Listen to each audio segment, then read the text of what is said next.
felices con su compañía. El programa ya va a empezar. Bienvenidas, bienvenidos a las tardes positivas. Como siempre, les traemos lo que es tendencia en nuestra sociedad. Lo que es tendencia e innovación. Lo mejor en belleza, cultura y educación. Primicias, noticias, conciencia ambiental. Salud, economía y cuidado personal. Conversaciones con técnicos profesionales, líderes de opinión y comunicación. Sabiduría, cultura e diversión. Encuentra aquí una solución. Bienvenidos, bienvenidas a las tardes positivas. Muy felices con su compañía. El programa empieza ya. De su revista Esencia. Hola amigos, ¿cómo están? Bienvenidos. Hoy comenzando semana lunes y ya estamos entrando a la recta final para celebrar el Día de las Madres. Y hoy traigo un tema con una experta. Vamos a hablar sobre maternidad y autismo. Tengo a la directora de Hub and Learning, ¿verdad? A Mariel Sevilla. ¿Cómo estás? ¿Todo bien? Bien, mucho gusto. Se me había perdido, ¿verdad? Ya se me había días, perdido. Hace días que no estábamos aquí compartiendo con Roberto. Mariel, vieras que yo estaba pensando mucho en ese tema, ¿verdad? Porque, bueno, hay madres que a veces no saben qué es el autismo, no saben cómo sobrellevar esta parte. Ok, pero para que entremos en tema, así a grosso modo, ¿qué sería un autismo o una persona con autismo? Okay. El autismo es un trastorno del neurodesarrollo. Uh-huh. No se sabe científicamente la causa exacta, pero sí hay ciertos componentes ambientales y genéticos que pueden aportar mucho a este diagnóstico. Dentro del autismo se pueden subdividir niveles como el nivel 1, nivel 2, nivel 3, y estos niveles se refieren al nivel de apoyo que la persona diagnosticada va a requerir. Un nivel 1 requiere menos apoyo, un nivel 2 un poquito más y un nivel 3 va a requerir más apoyo significativo. Dentro del diagnóstico, bueno, el diagnóstico del autismo es un espectro, por lo cual las características que tenga la persona diagnosticada pueden ser similares a otro y pueden ser diferentes a otro. Es decir, una persona con autismo a veces puede ser diferente a otra. Ok, vos sos psicopedagoga, ¿verdad? Psicopedagoga. Ok, si una persona quiere ir donde vos a tu clínica, ¿tiene que traer una referencia de algún médico o cómo sería el...? Por lo general los papás que llegan a nuestro consultorio llegan porque han observado algunas características en sus hijos que les preocupan o porque en la escuela los docentes han referido que se les haga una evaluación. Okay. El diagnóstico del autismo no lo puede dar un psicopedagogo, pero sí pudiésemos nosotros a través de una evaluación psicopedagógica identificar si hay o no características importantes para una referencia. Quien diagnostica es un médico con especialidad en neurodesarrollo. Puede también hacerlo una psicóloga que tenga especialidad también en, por ejemplo, neuropsicología, Okay. También en neurodesarrollo y psiquiatría, ¿verdad? Son como las personas que diagnostican aquí en el país a través de otro conjunto de pruebas, ¿verdad? La evaluación tiene que ser, Roberto, exhaustiva y para mí interdisciplinaria. Es decir, no solamente quedarnos como con un punto de vista. ¿Por qué? Porque cada especialista va a trabajar con diferentes tipos de instrumentos. Y entre más puntos de vista de diferentes especialistas tengamos, vamos a tener un diagnóstico certero. Ok. Mari, digamos, por ejemplo, una mamá primeriza, ¿cómo se da cuenta ella, digamos, que su hijo tiene algún grado de autismo? Sí. Aquí es muy importante y más cuando, ¿verdad?, son mamás primerizas. Yo creo que todas las mamás pasamos por esta etapa en la que cuando ya tenemos al bebé en brazos, pues vamos, nuestro instinto nos va llevando a cómo ser mamá. Sin embargo, desconocemos qué es lo normal que deberíamos de esperar en el desarrollo de ese niño y qué cosas no están bien dentro del desarrollo. Entonces, lo más importante, uno, siempre llevar el control del niño sano, porque es ahí donde vamos a ir viendo que se vayan cumpliendo todos los hitos del desarrollo. que el niño gatee en el tiempo esperado, que el niño balbucee en el tiempo esperado, que el niño se siente en el tiempo esperado. Entendemos que no todos los niños van a ir cumpliendo en el tiempo en el que dice, por ejemplo, no sé, un libro que nos habla de los hitos del desarrollo infantil, pero dentro de esas edades hay un parámetro, ¿sí? Lo que no es normal, Roberto, por ejemplo, es que ya el niño vaya a cumplir un año y no mantenga ¿verdad? Su espaldita, que no sostenga su cabecita. Bueno, lo primero que vamos a ir viendo es que se vayan cumpliendo esos hitos del desarrollo. ¿Okay? Cuando empezamos a ver que hay algunas características que nos puedan indicar que posiblemente haya algo en el neurodesarrollo, lo vamos a ver muy marcado en primer lugar en la parte de comunicación. El niño va a empezar a presentar dificultades para comunicarse, para mantener el contacto visual, el no responder a su nombre, ¿verdad? Y hay chiquitos, hay niños que ya desde muy pequeñitos vos les decís, por ejemplo, Robertito, y voltea. Y se ríe. Esa sonrisa social también es importante. Y en los primeros meses de vida vos le haces alguna gracia al niño y el niño te ve y te sonríe. ¿Sí? Entonces, cuando tenemos niños que no responden a estímulos como sonrisas, como caricias, ¿verdad? Y parece que están con su mirada fija, no atienden a su nombre, no intentan comunicarse. Eso es en donde vamos a empezar a ver. Ahí es cuando la gente dice, ay, es que este chiquito qué mal amansado que me salió, ¿verdad? Sí. Y entonces tal vez uno no se da cuenta que Exacto. Tal vez hay un problema detrás mira, de todo aquí eso. pasa algo. Uno como mamá desarrolla un instinto y aunque el niño no tenga intención comunicativa, mamá sabe cuándo ese niño llora por hambre, mamá sabe cuándo ese niño está llorando por sueño. Mamás, entonces, como mamá desarrolla ese instinto de entender lo que el niño necesita, a veces estamos dejando a un lado la necesidad de buscar ayuda, el por qué este niño no está intentando comunicarse. Llega los 2 añitos y el niño apenas está diciendo sus primeras palabras. Eso no está dentro de lo normal, ¿verdad? Lo normal es que dentro del primer año de vida el niño empiece a decir mamá, papá, como pueda decir leche o eche, eta, galleta, ¿verdad? Palabritas pequeñas y que haya intención comunicativa. La intención comunicativa es que el niño te señale y que te diga que eso es lo que quiere, no lo puede pronunciar, el lenguaje no está desarrollado, pero hay intención de comunicar. Y aquí es donde vamos a ver la diferencia entre lenguaje y comunicación. ¿Por qué? Porque el lenguaje puede ser que esté también comprometido en el autismo, pero donde vamos a ver más marcado en los primeros meses y años de vida va a ser en la comunicación. Nosotros nos comunicamos de diferentes formas, de forma verbal y de forma no verbal. En el autismo vamos a ver que la dificultad en la comunicación va a ser tanto en la forma de comunicarnos verbal y no verbal. Esa es una de las primeras, digamos, como señales.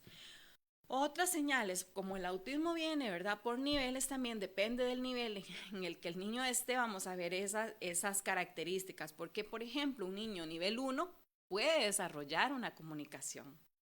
Sin embargo, puede más adelante presentar dificultades a nivel de control de sus emociones, baja tolerancia a la frustración, intereses restringidos, niños que se obsesionan mucho con un tema, en específico dinosaurios, el espacio, trenes, y vos ves que su manera de jugar no es igual a la de los demás niños, ¿sí? El juego simbólico que llamamos, el juego simbólico, Roberto, es que ahorita nosotros, ¿verdad? Juguemos a las tacitas, juguemos al café, y estamos dentro de un rol de adultos, pero somos niños y estamos jugando a hacer roles de adultos. Vamos a jugar a la mamá, vamos a jugar al papá, vamos a jugar, como yo te digo, a la comidita. En el autismo no vas a ver ese juego simbólico, sino que vas a ver un juego con intereses restringidos. El niño coge el carrito y lo que le interesó fue ver que la llantita gira. Y el niño no se involucra en un juego, no se involucra en un juego en donde interactúa, sino que es un juego diferente, en donde, como yo te digo, se ve más marcado como el interés restringido. Jugar a alinear cositas. Entonces el juego puede ser que estén jugando con carritos, pero el juego de él no es que el carrito pasa por la carretera, el rum rum, ¿verdad? Sino que mi juego es alinear esos carritos. O clasificarlos por colores, no solamente alinearlos, sino que también voy a poner todos los azules aquí, después todos los verdes, después todos los rojos, y vos ves, entonces mamá, claro, cuando uno no sabe, uno ve ese juego de una forma normal. Y el niño está jugando, sí, pero no está interactuando con María, los demás. ahorita que me está contando eso, y ahorita me dice así como una película en mi cabeza, yo creo que la gente de nuestras edades hemos crecido con eso y no nos damos Por cuenta supuesto. que llevamos esos roles. Correctísimo. De hecho, yo siento que ahorita estamos en una generación de papás en donde la información después de pandemia nos llega de una forma más fácil. ¿Por qué? Porque las redes sociales, hay muchos especialistas que ahora a través de las redes sociales están dando mucha información en donde mamá puede escuchar tal vez una información como esta y dice, uy, mira, mi hijo está haciendo esto, ¿será? Voy a seguir observando esto que escuché por acá a esta psicóloga o a este médico y ya te queda como esa espinita y ya te queda como esa duda y empezás a investigar. Pero nuestros papás no tuvieron esta facilidad de información ¿verdad? Que tenemos ahora. Y nosotros ya somos una generación de posibles adultos con diagnósticos que nunca recibimos y que tuvimos que aprender a sobrevivir con todas estas O dificultades. como vos me estabas diciendo atrás de cámara, que me dijiste, es que lo que pasa que a veces uno asocia, es que mi hijo salió igual al papá porque es que él tiene las mismas conductas del papá, entonces es genético. Eso es una de las cosas que dificulta más el diagnóstico, Roberto, porque como hay un componente genético importante dentro de todos los diagnósticos del neurodesarrollo, es muy probable que alguno de los papás tenga características similares. Entonces, ¿qué pasa con mamá? Ok, mamá mira que su hijo es un poquito, que tiene lo que nosotros llamamos selectividad alimentaria, por ejemplo. Ok. Tiene selectividad alimentaria y que no le gusta comer ciertas comidas, entonces papá es igual, un poquito quisquilloso para comer, entonces asociamos que es igual al papá.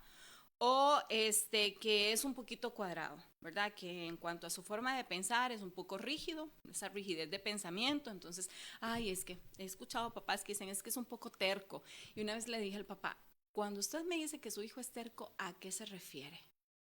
Es que yo le digo una cosa y, ok, un Sí ejemplo. soy, sí Un soy. ejemplo, yo necesito, un ejemplo, yo necesito que el café de la mañana siempre me lo den en esta taza y a la misma temperatura. Y si por algún motivo la taza no está disponible, es ahí donde yo digo, no, es que yo quiero mi taza, es que yo quiero mi taza y es solamente mi taza. Qué terca que sos. A eso le llamamos terquedad. Ok, eso puede ser visto como terquedad o puede ser visto como una rigidez. ¿Ok? A eso rigidez cognitiva es cuando la persona no puede acceder a cambios. Le cuestan mucho los cambios y cambios tan sencillos como hoy no puedo tomar en esta taza o no sé, se fue el agua caliente y tengo que bañarme con agua fría, tengo que aprender a ceder a esos cambios, ¿verdad? Y es aquí donde va a ser muy importante que cuando tengamos el diagnóstico poder trabajar desde la parte terapéutica esta flexibilidad que va a ser muy importante que las personas que están dentro del espectro aprendan a desarrollar. Porque pues como parte del diagnóstico, como parte de las características, hay mucha rigidez. Ok, Mari, vea, hay muchas mamás gallinas, ¿verdad? Hay muchas mamás gallinas. Ok, ¿cómo hacemos cuando ya mi hijo ya está diagnosticado?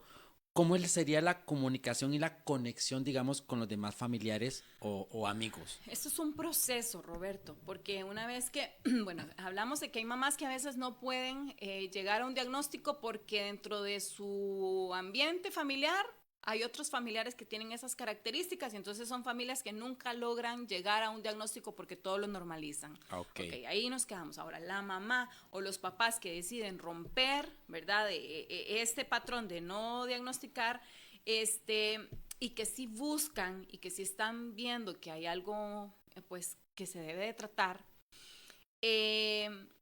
Lo primero es que hay un duelo. Roberto, porque no todos los papás, no todas las familias aceptan. ¿Por qué? Porque el diagnóstico ha sido estigmatizado. Entonces, la persona con autismo o el diagnóstico de autismo, todavía hay muchas personas que lo ven como que fuese algo muy, muy malo. ¿Sí? Ok. Exacto. Entonces, el ponerle esa etiqueta al niño da mucho miedo y yo entiendo. Vamos a tratar de mantener la idea de que el diagnóstico va a ser necesario para poderle brindar los apoyos adecuados a la persona y no para etiquetarla. ¿Ok? Eso es muy importante. Que el papá entienda, yo necesito que usted sepa qué es el autismo para que usted comprenda por qué su hijo se enoja cuando usted le quiere poner la camisa roja que a usted le gusta y el niño quiere ponérsela. Yo necesito que usted entienda qué es el autismo para que usted comprenda por qué le molestan las etiquetas de la ropa. Y es que hay un perfil sensorial importante que hay que también valorar. ¿Ok? ¿Por qué le molestan los sonidos? ¿Por qué le molestan los olores? ¿Por qué se abruma cuando cuando están en un lugar con demasiadas personas? Para que usted empiece a comprender a su hijo o a su hija y empiece a actuar de la forma correcta, ¿verdad? Porque hay papás que me dicen, es que nos tuvimos que ir, nos fuimos a la playa y nos tuvimos que ir porque había demasiada gente y él se descontroló, se puso muy mal, empezó a hacer un berrinche, empezó a llorar y los papás todas estas cosas a veces las ven como faltas de respeto, malas crianzas, desconociendo que dentro del diagnóstico de su hijo hay un perfil sensorial importante y que hay que evitar ciertos estímulos del ambiente para evitar estas crisis, rabietas o berrinches como los papás a veces lo dicen. Para eso es importante el diagnóstico. ¿Ves? Ok, para llevar por lo menos, vamos a ver, es que yo lo que quiero entrar más que todo es, digamos, esas mamás primerizas, porque ya una mamá que ha tenido 3, 4 hijos, pero esa mamá primeriza, ¿cómo sobrelleva todo eso? Es difícil. Para mí lo más importante, como yo te digo, es informarse, conocer, informarse, llegar a un diagnóstico y lo siguiente, Roberto, una red de apoyo. Una red de apoyo es muy importante porque imagínate que para una mamá que solamente tiene un hijo, es difícil. No digamos una mamá que tiene más hijos, ¿sí? Y que tiene que atender una casa, que tiene que cuidar a los demás hermanitos y cuidar de O cuando es una madre soltera. De este chico cuando es una madre soltera, es aún más difícil. Una red de apoyo va a ser muy importante, ¿ok? Esa red de apoyo pueden ser personas que te ayuden con los demás niños mientras estás atendiendo cierta situación con el niño que está diagnosticado. Una de las situaciones a veces que es un poquito más difíciles es con el tema ese que yo te decía de la selectividad alimentaria, porque por ejemplo una mamá, imagínate, mamá compró su kilo de arroz, compró su kilo de frijoles. En la casa lo que hay para comer es pinto con queso en el desayuno. Y tienes un niño con selectividad alimentaria que no te come pinto ni queso ni nada de eso. Qué difícil, Mari. ¿Qué hace mamá? ¿Qué hace difícil? Mamá? Es complicado. Mamá se estresa, mamá grita, mamá obliga a comer al niño que tiene selectividad alimentaria porque sensorialmente tal vez la textura del arroz, la textura de los frijoles o el olor del queso le molestan por un problema del neurodesarrollo que le altera la parte de sus sentidos. Pero como mamá no comprende, no conoce el diagnóstico, mamá no está informada, mamá coge una faja y obliga al niño a comer. Entonces, encima de que el niño está luchando con todas estas dificultades sensoriales, viene un trauma por maltrato. Pero entonces, digamos... son muchas cosas. Entonces, para mí lo más importante es para la salud mental de mamá, porque eso por la parte del niño. Ahora vemos a la mamá, una mamá desbordada, una mamá estresada, una mamá que está preocupada porque su hijo se le va a desnutrir, las mamás que tienen niños con selectividad alimentaria, una de las preocupaciones es que el niño vaya a caer en desnutrición o que no va a tener los nutrientes suficientes para poder crecer sano y fuerte. Entonces aquí es donde ya entramos en esta parte de cuál es esa carga emocional que cargan estas mamás, ¿verdad? La preocupación de qué va a pasar cuando yo no esté. Si es una persona que depende mucho de mí, porque son niños que demandan mucho, desde el nivel 1 hasta el nivel 3, y así como están gradualmente, obviamente un nivel 1 demanda atención, pero no tanta como un nivel 2 y un nivel 3 es altamente demandante, Roberto. Y hay muchas mamás que incluso han tenido que dejar de trabajar para poder atender las necesidades de su hijo, porque tienen que llevarlos a terapias, porque tienen que estar pendientes de ellos, porque no han desarrollado las habilidades suficientes para que ellos solitos se desarrollen y se desenvuelvan, ¿ok? Eso, es una carga, digamos, emocional muy importante con el que cargan todas estas mamás. Aparte de la parte económica, como yo te digo, el necesitar esa parte económica para tener que comprar alimentos especiales porque Pedrito no come esto, entonces tengo que comprarle lo que le gusta. Desde ahí ya empieza también como esa dificultad para ciertas mamás, específicamente lo que hablábamos de mamás solteras. También en cuanto a sistemas de comunicación, hace poco me escribe un papá y me dice, es que yo necesito que usted me ayude. Mi hijo no habla, tiene 8 años y a veces no le entendemos qué es lo que necesita. Ok, yo como psicopedagoga y otro profesional dentro de un educador especial te puede decir, bueno, hacemos pictogramas. Papá no sabe qué es un pictograma. Hay muchos papás que desconocen. Con estos niños va a ser muy importante utilizar sistemas de comunicación aumentativos, que son básicamente imágenes que le permiten al niño el poder decir que quiere agua, que quiere pan, que quiere ir al baño, que se hace pipí, que tiene frío, ¿verdad? Y a través de esos sistemas de comunicación el niño va interactuando y va dando a conocer a la familia qué es lo que necesita. Mientras el niño no tenga esa posibilidad de comunicarse a través de estos sistemas, el niño va a empezar a llorar, a gritar, a patalear, a autolesionarse ante la incapacidad de poder decir que tiene hambre o que no le gustó esto. Eso lo vamos a ver muy marcado en un nivel 3. Ok. Sí, eso lo vamos a ver muy marcado en el nivel 3 porque la parte de comunicación está mucho más comprometida que en un nivel 1. ¿Sí? Y es ahí donde tenemos mamás todavía más desbordadas porque es cansado y a veces los niños pueden llegar a agredir a mamá también, no solamente a ellos, sino que pueden llegar a agredir. Eso puede pasar por la dificultad en la comunicación y el no poder expresar qué es lo que sienten o por una crisis sensorial ante un estímulo. Imagínate, no sé, mamá que vive cerca de las vías del tren y de repente a cierta hora pasa el tren con el ruido y ese ruido el niño lo escucha súper más alto que nosotros. ¿Sí? Porque cuando hay desintegración sensorial, nosotros tenemos no solamente los 5 sentidos que nos enseñaron en la escuela, sino que también tenemos un sentido interoceptivo, vestibular y propioceptivo. Y muchas veces estos sentidos también están bastante alterados en el autismo.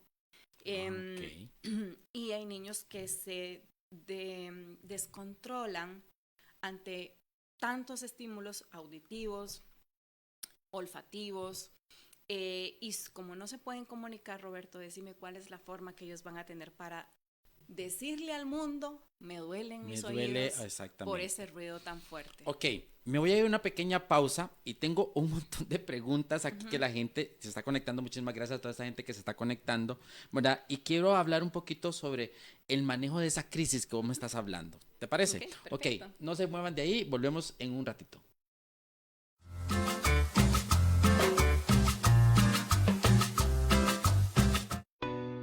La Ley Orgánica del Ambiente de Costa Rica fomenta la inclusión de la variable ambiental en los procesos educativos, formales y no formales, con el objetivo de adoptar una cultura para alcanzar el desarrollo sostenible.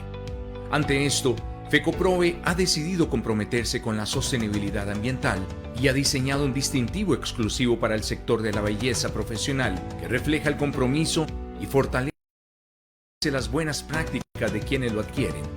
De consumo y la apuesta por la economía circular están rediseñando la toma de decisiones de los consumidores, generaciones más comprometidas con la ecología y el medio ambiente. Una empresa comprometida con la sostenibilidad ambiental mejora su imagen empresarial, adquiere ventaja competitiva y brinda un valor agregado para sus clientes frente a otros bienes o servicios que no cuentan con este instrumento. Únase a los Objetivos de Desarrollo Sostenible de la ONU y a través del distintivo ecoambiental FECOPROVE sea parte de los negocios de belleza que implementan buenas prácticas para disminuir el impacto ambiental.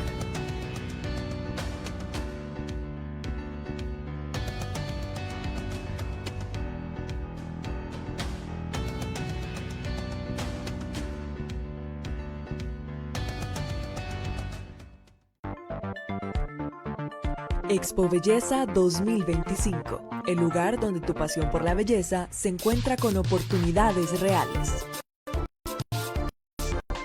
Invitados finales, ponencias de expertos, charlas de estética y cosmiatría, shows en vivo de cabello, maquillaje y uñas, festival de barbería que no te podés perder y mucho más. Talento merece este escenario. Expo Belleza te abre las puertas. Entrada gratuita. 24 y 25 de agosto. Centro de Convenciones Wyndham San José Herradura.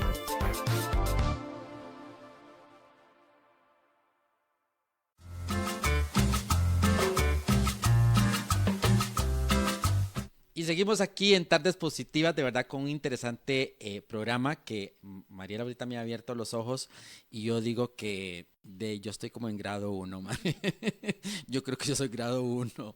Mira, antes de comenzar, tengo aquí una pregunta muy interesante, pero antes de hacértela, quisiéramos, digamos, que me digas cómo puede ser esa madre,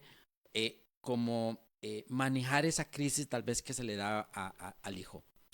Desde el grado 1 hasta el grado 3, ¿verdad? Yo pienso que lo más importante, como yo te dije, es que la mamá esté informada. Estos niños necesitan mucho la anticipación y para eso vamos a tratar de trabajar la parte de rutinas. Por eso aquí traje yo unas rutinas. Mariel siempre me trae cosas que digo, ¿de dónde saca tanta cosa? Las rutinas van a ser fundamentales, Roberto. Ok. Porque esto ayuda al niño a anticipar.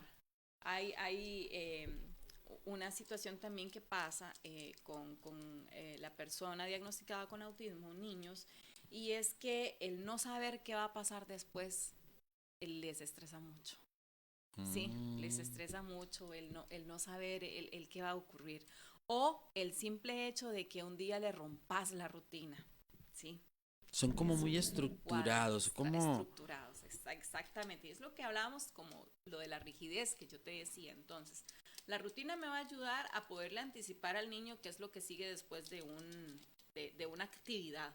Pero también me va a ayudar a poder decirle, bueno, todos los días después de la escuela, un ejemplo, se tiene que cambiar, quitarse el uniforme y comer una merienda. Pero ¿qué tal si ese día yo lo recogí a la escuela y pasamos toda la tarde haciendo mandados?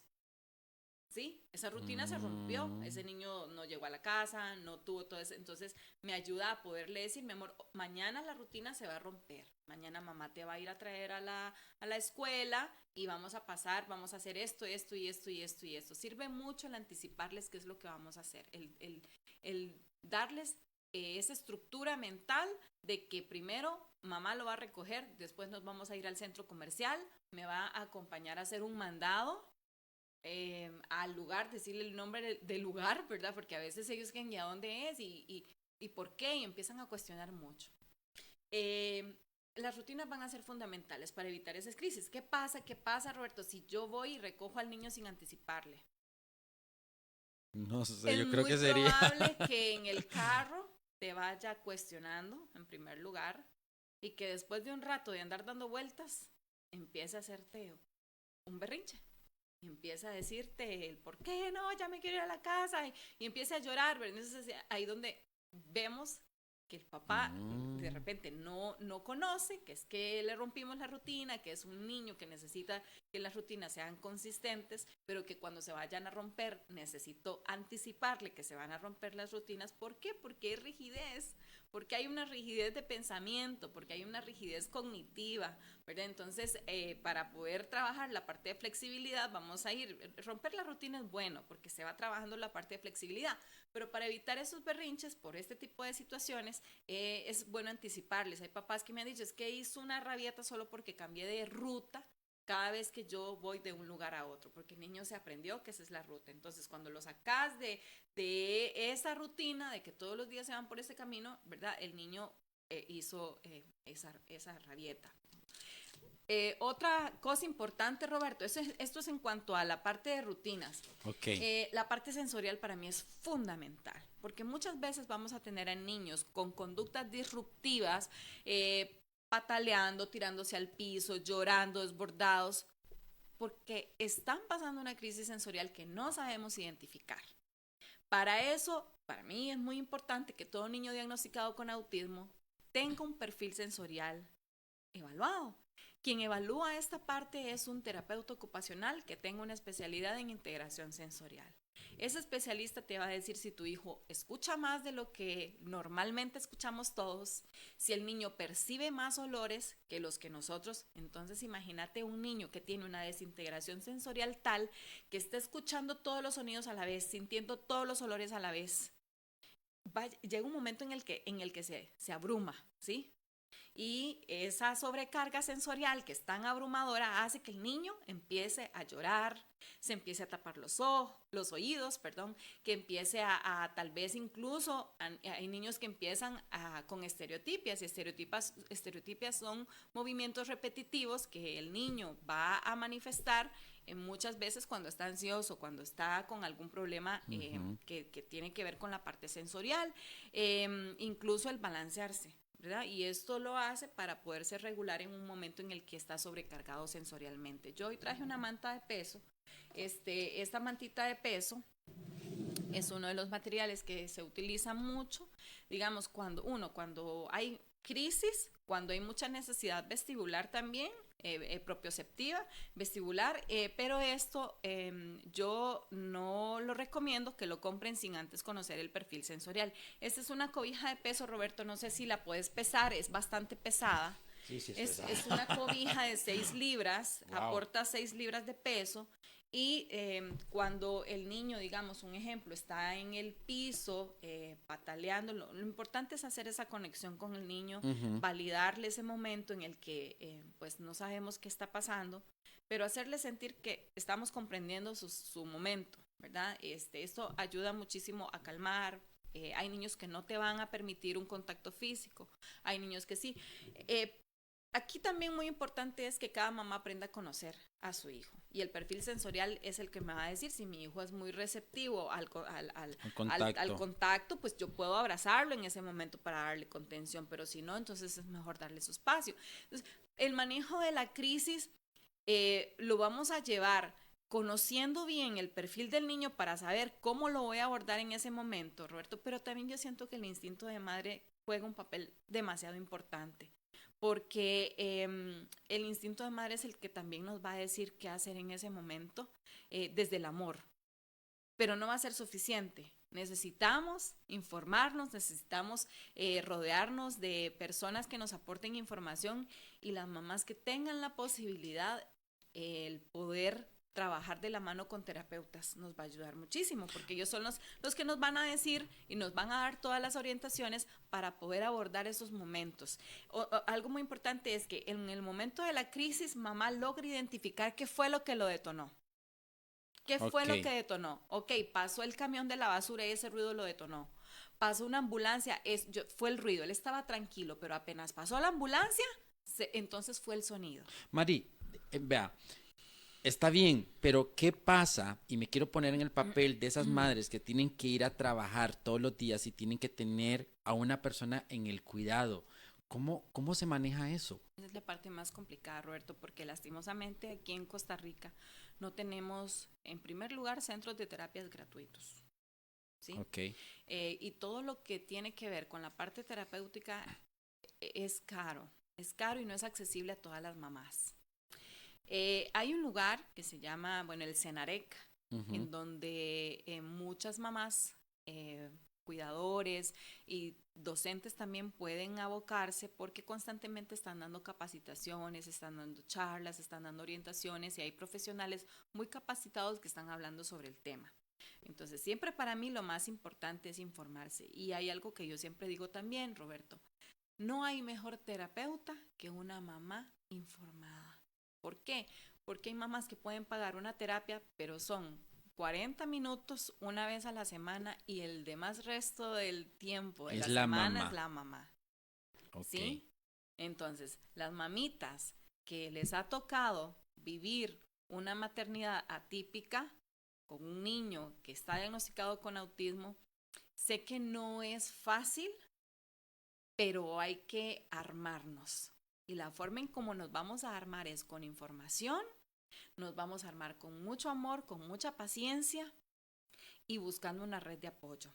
Ok, aquí también pasa una cosa y es que en los centros educativos y en los centros de cuidado hay muy poca información con respecto al manejo de niños que están dentro del espectro, ¿verdad? También, bueno, los niños, aparte de todo lo que tienen que a veces, ¿verdad? Luchar, con todo lo que tienen que luchar, a veces también los vamos y los metemos a un sistema educativo regular en donde no existen las condiciones para que podamos atender a estos niños. Sin embargo, rescato de que ahorita el MEP emitió una circular, Roberto, en donde da ciertos lineamientos en cuanto al manejo de niños que están dentro del espectro. Y eso ya es un avance, eso ya es siento yo, un pasito que va hacia una inclusión real, a una inclusión verdadera, y ya pues los docentes saben, un ejemplo, mandar una boleta de conducta porque un niño que está dentro de este diagnóstico quizás se puso ahí, tuvo una crisis, mejor dicho, tuvo una crisis y no sé, pataleó un poquito, lloró un poquito, entonces no, boleta porque hizo un berrinchito. Entonces no vamos a empezar a ver, digamos, estos berrinches, es que vamos a llamarlos berrinches, como faltas de respeto o como malas crianzas, sino como un momento en el que el niño se descontroló, el niño tuvo, como yo te dije, esta crisis sensorial.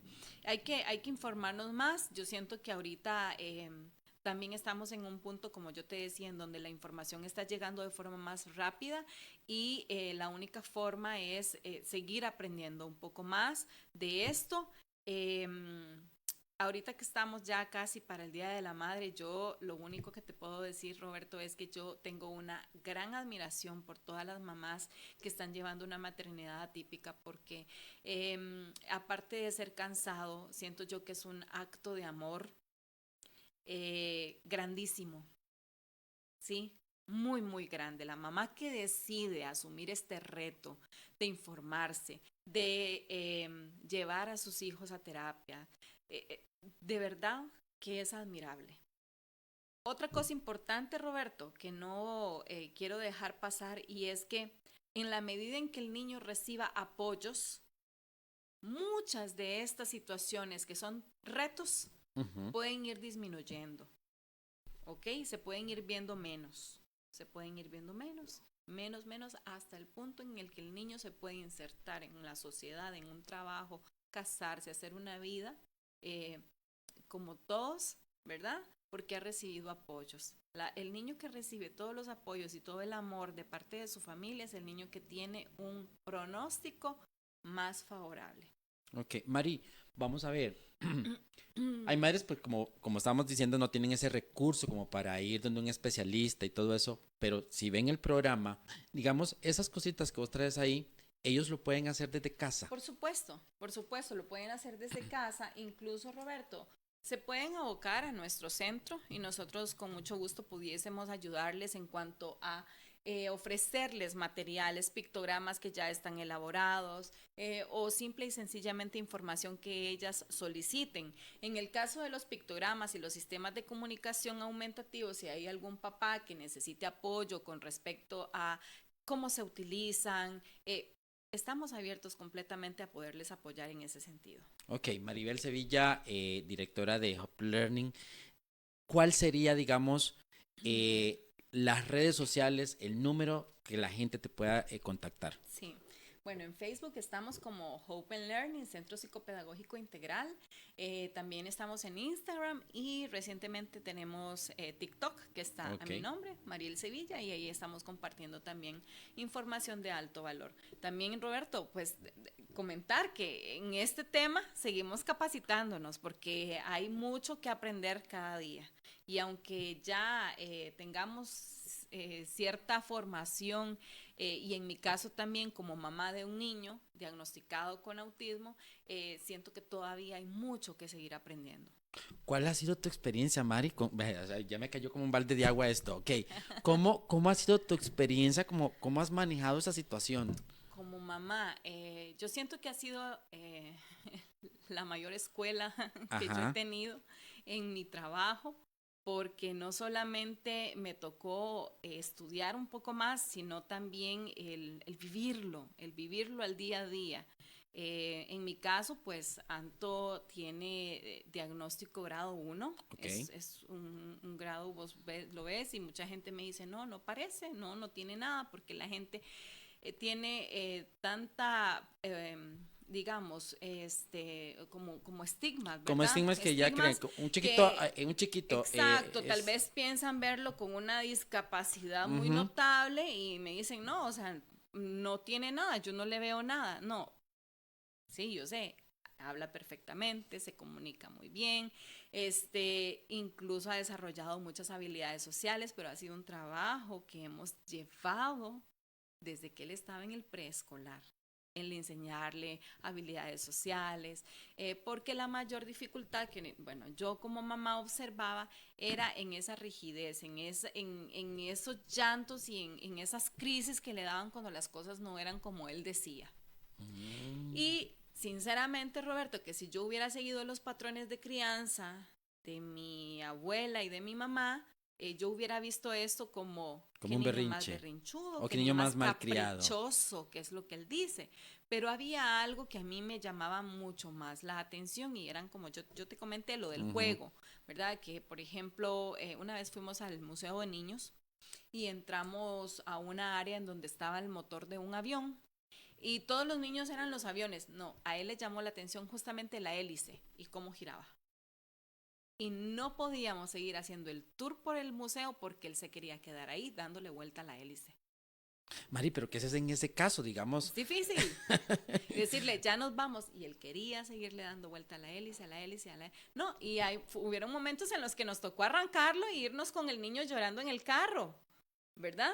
Entonces ya después, conforme yo fui estudiando, ya buscaba yo esos spinners, esos juguetes que ya desaparecieron y empecé a conocer los Fidget Toys y son como esos juguetes que les brindan a estos niños esas experiencias sensoriales que les gustan tanto en el entorno, entonces ya lo podía regular un poquito más porque si a él le encantaban las cosas que giraban, porque las cosas que giraban eran como lo que más le encantaba a Anto, ¿verdad? Entonces buscábamos siempre cosas que giraban para darle de juguete. Tal vez ese momento, ese día, sí tuvimos que lidiar con esa crisis y llevarnos al niño llorando, ¿verdad? Y cargado y pataleando, pero ya después dijimos, ¿qué podemos hacer para que no nos vuelva a pasar esto? Y este ha sido el camino que hemos llevado con mi esposo. ¿Qué podemos hacer? ¿Cómo lo podemos anticipar? Ya sabemos que va a pasar esto, entonces vamos a hacer esto. Y así hemos tenido que ir aprendiendo, nosotros adaptándonos a él, no obligándolo a él a que se adapte a un sistema de familia en donde tiene que comerse lo que hay, ¿sí? O tiene que comerse, sino viendo que dentro de nuestras posibilidades, ¿verdad? Económicas, porque tampoco quiero que se vea como, ay, es que, no, dentro de qué puedo hacer, ¿ok? No le gusta el arroz con esta textura, ¿ok? Entonces le voy a hacer unas tortitas de arroz tal vez como fritas, porque tal vez la parte crocante es lo que a él le gusta. Lo que a él le gusta. Con lo mismo, pero diferente. Ok. Vos que sos chef, Sí. sabes que se puede hacer eso con la comida, ¿no? Entonces lo mismo, pero diferente. ¿Por qué? Porque a veces el problema está en las texturas. Ha sido todo un reto, pero nosotros ahorita que ya Anto va a cumplir 7 años, te puedo decir que hemos librado muchas y ahorita son victorias. Uno de los retos que aún todavía nos queda, digamos, es como esta parte de intereses restrictivos, que él por un momento juega con sus compañeritos, pero ya después se aísla y empieza a jugar en paralelo con algo que a él le interesó. Okay. Y deja el juego. Entonces tal vez sus compañeritos no comprenden esta forma de juego y a veces nos ha pasado que de repente, ¿verdad? Dicen, no, es que en el fútbol no es, pero él es muy bueno en ajedrez. Le gustan más, él tiene como más habilidades como para desarrollar actividades de carácter como más cognitivo que físico. Okay. Y en la parte sensorial también tenemos dificultades porque él tiene selectividad alimentaria y mucha sensibilidad a cortarle las uñitas, mucha sensibilidad, digamos, a la máquina del cabello. Ahora ya se deja cortar el cabello con la máquina, antes no lo lográbamos. Y es ahí donde yo digo, Roberto, vale la pena cada esfuerzo, porque en la medida en la que nosotros somos consistentes en apoyar a nuestro hijo, vamos a ir viendo esos cambios. Para nosotros el llevarlo a una peluquería y que ahora se siente y que se deje pasar la maquinita sin que porque parecía que lo estaban matando, ¿verdad? O sea, el sonido, el ruido, todo, el secador de manos de los centros comerciales no lo toleraba. Ahora ver a mi hijo que se seca las manos Es un logro. es un logro, que se deja cortar el pelo. Entonces ya son como poquitas las cosas en las que estamos todavía trabajando, y yo sé que hay otras áreas, Roberto, que van a ser parte de su personalidad, porque recordemos que esto no es una enfermedad, esto es una condición. Y va a acompañar a la persona hasta el resto de su vida, pero él puede aprender a ser más flexible, él puede aprender a sociabilizar, él puede aprender muchas cosas. Ok, Mari, ya para concluir, ¿cuál sería ese mensaje, vos como madre, ¿verdad? Que has sobrellevado muchos retos, ¿cuál es el consejo que le das digamos, a esa gente? Bueno, el consejo, repito, informémonos. No normalicemos las conductas de los niños. Esto es importante, ¿verdad? Porque eso nos va a permitir ver cuáles son las necesidades y nos va a permitir el poder aplicar las herramientas necesarias para cada situación que tengamos, buscar esa red de apoyo y entender que no es una enfermedad, que es una condición, y aceptar al hijo que tenemos. Okay. Tampoco comparar con otros niños, y esto sí que es muy importante, no escuchar a otras mamás que hablan de los procesos de sus hijos para comparar el de los nuestros. Okay. Eso es muy importante. Okay. A veces pasa entre mamás de niños diagnosticados con autismo y entran en ansiedad porque escuchan que el hijo de cierta persona ya habla y el mío todavía no. Okay. Cada mamá debe de llevar su proceso de la mano de las personas que van a aportarles, especialistas, terapeutas, ¿verdad? Lleven su proceso en conjunto con su hijo, sin comparar con otros niños que están dentro del espectro. Mari, de verdad, muchísimas gracias, y muchísimas gracias a todas esas personas que se están conectando, que de verdad, un saludo a todas esas mamás que se conectaron, a toda esa gente que está preguntando. No hice preguntas porque si entro a preguntas, Sí, no claro. terminamos hoy. De verdad, muchísimas gracias. Felicidades, creo que vas a tener doble regalo porque vos sos hondureña, entonces celebras el segundo domingo de mayo y se celebras ahora en Aquí antes. Costa Rica también. Doble regalo. Y a ustedes, de verdad, muchísimas felicidades. A seguir adelante, a seguir empunchándose, no seguir de la mano con sus hijos. Son unas super mamás, no lo olviden. Y nos vemos el próximo lunes. Quien les habló, el chef Roberto Palacios, aquí en Tardes Positivas.